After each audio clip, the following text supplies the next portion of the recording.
Hello everybody, it's ArrangedKarma here, and today I wanted to do something in celebration for Christmas. Yay!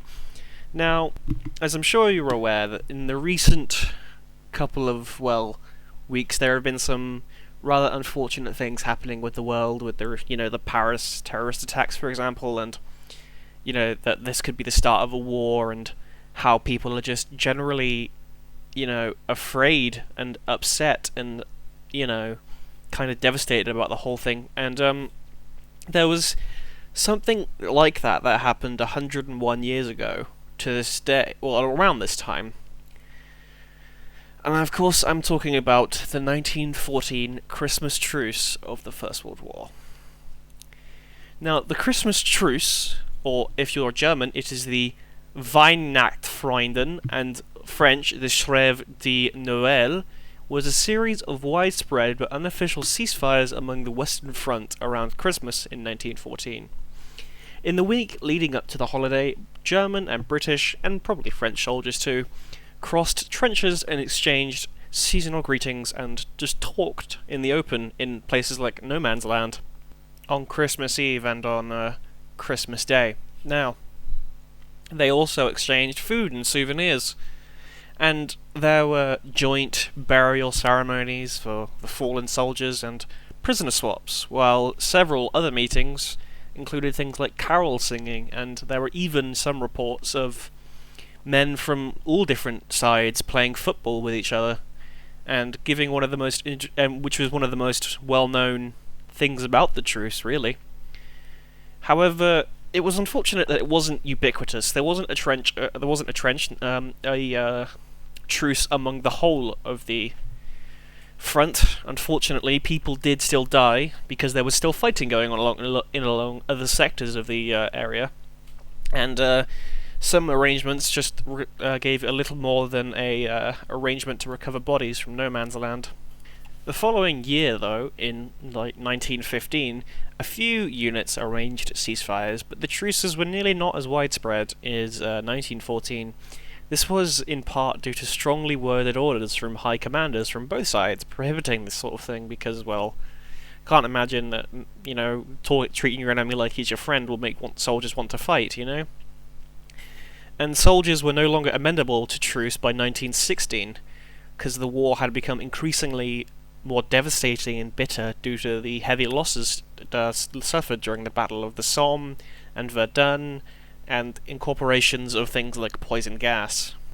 Truces, though, weren't completely unique to the Christmas period, and they reflected a glowing mood of live and let live, where infantry in close proximity would stop overtly aggressive behaviour, and often engage small-scale fraternization in exchanging conversations or bartering for cigarettes and just having a day of not having to go to war, really. There would be occasional ceasefires in some sectors, and soldiers would go between the lines to recover wounded and dead comrades, while in others there would be an agreement to not shoot while men rested, exercised, and worked in full view of the enemy.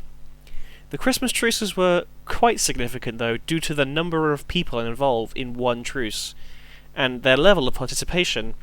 Even in very peaceful sectors, dozens of soldiers, people who were sent there to kill each other and watch, and see their friends die in just horrible atrocities of war.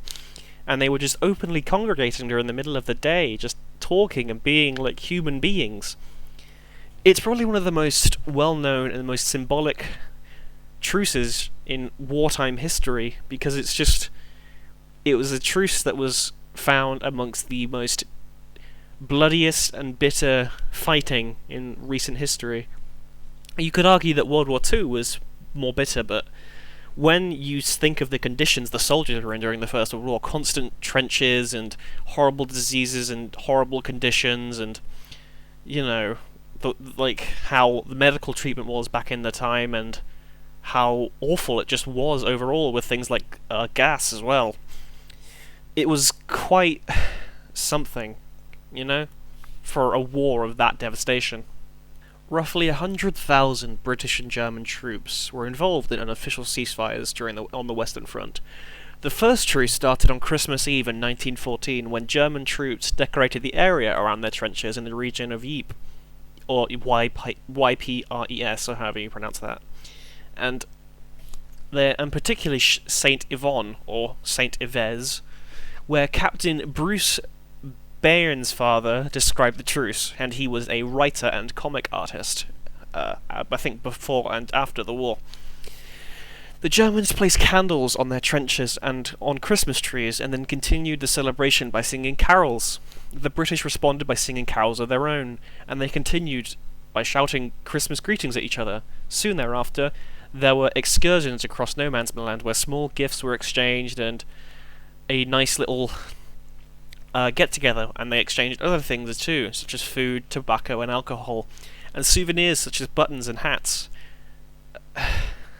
The artillery in the region fell silent. The truce also allowed a breathing spell where recently killed soldiers could be brought back to their lines and for burial parties.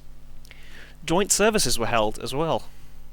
In many sectors, the truce lasted through the Christmas night, continuing until New Year's Day in others, which is quite a long time. On the day itself, Brigadier General Walter Congreve of then commanding the 18th Infantry Brigade, stationed near Neuve Chapelle, wrote a letter recalling the Germans, initiated by calling the truce of the day. One of his brigade's men bravely lifted his head above the parapet, and others from both sides walked onto no man's land. Officers and men shook hands and exchanged cigarettes and cigars. One of the captains smoked a cigar with the best shot in the German army, the latter no more than 18 years old. Congreve admitted that he was reluctant personally to witness the scene for a truce, as he was a prime target for German snipers. Bruce Bairnsfather, who I mentioned earlier, who served throughout the war, wrote, "I wouldn't have missed the unique and weird Christmas day for anything. I spotted a German officer, and some sort of lieutenant I should think, and being a bit of a collector, I imitated to him that I should take a fancy to some of his buttons. He brought out my wire clippers, and with a few deft snips removed a couple of his buttons and put them in my pocket. I then gave him 2 of mine in exchange. The last I saw was one of my machine gunners, who was a bit of an amateur and a hairdresser in civil life, cutting the unnaturally long hair of a docile Boche, which is a slang term for German, who was patiently kneeling on the ground whilst automatic clippers clipped up the back of his neck."